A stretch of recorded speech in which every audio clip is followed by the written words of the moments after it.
Kamusta mga Lodi? It's me again, Kuya Fred.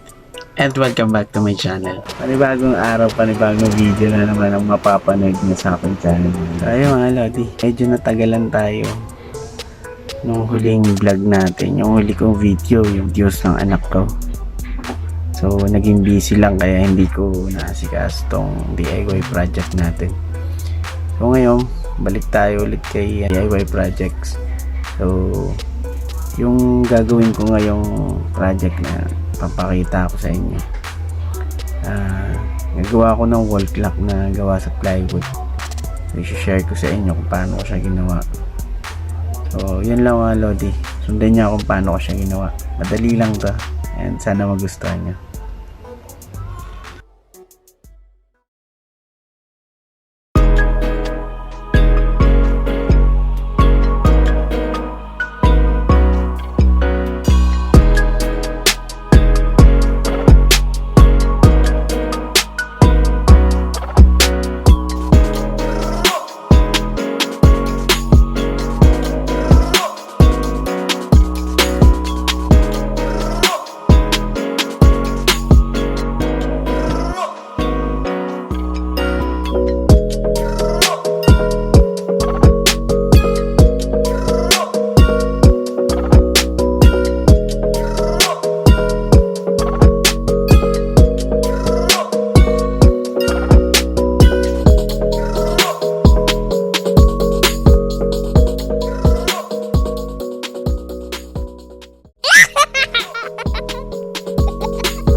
Uh-oh.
So, yun lang mga Lodi.